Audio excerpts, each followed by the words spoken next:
Hello, ఎప్పుడైనా కారులో వెళ్ళారా? లేదు బ్రదర్, కార్లు ఇవన్నీ చిన్న చిన్నవి, నేను ఫ్లైట్లోనే వెళ్తాను. ఉన్నారు అలాంటి వాళ్ళు?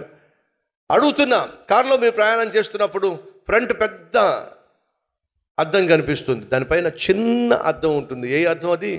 Rare mirror. వెనక ఏం జరుగుతుందో చూపించే అద్దం ఉంటుంది. అది ఎంత ఉంటుంది? చిన్న అద్దం. వెనక ఏం జరుగుతుందో, ఏ మార్గంలో నువ్వు వచ్చావో, ఎవరెవరిని దాటుకొచ్చావో, ఏమేమి దాటుకొచ్చావో చూపించే చిన్న అద్దం ఉంది. అదెందుకు? దాన్ని చూసి ప్రయాణం చేయడానికి కానే కాదు, దాన్ని గమనిస్తూ ప్రయాణం చేయడానికి. గతాన్ని నువ్వు గమనిస్తూ ముందుకు సాగాలి తప్ప గతాన్ని చూసుకుంటూ ఉంటే మాత్రం నువ్వు ముందుకు సాగే ప్రసక్తి లేనే లేదు.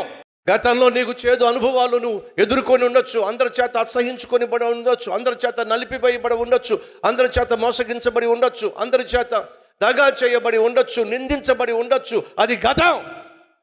కానీ అదే గొంగళి పురుగు ఏం చేస్తుందో తెలుసా? తనను నిందించే, తనను అసహించుకునే వారందరికీ దూరం అయిపోయి ఒక గూడు కట్టుకుంటుంది, వేరు చేసుకుంటుంది. ఆ గూడులో కొంతకాలం అలాగే మౌనంగా ఉండిపోతుంది. దేవుడు ఏం చేస్తున్నాడు? అందరి చేత అసహించబడిన, అందరి చేత గేలి చేయబడిన, నలిపివేయబడినటువంటి గొంగళి పురుగు తను తాను ప్రత్యేకించుకున్నప్పుడు ఆ గొంగళి పురుగు షెల్లలో నుండి బయటికి ఎవరు వస్తారు చెప్పండి? సీతాకోక చిలుక. ఒక గొంగళి పురుగునే దేవుడు సీతాకోకను చేయగలిగితే నీ గతాన్ని నా దేవుడు ఎంత అద్భుతంగా మార్చి నేను అద్భుతమైన వ్యక్తిగా తీర్చగలడో ఒకసారి ఆలోచించు.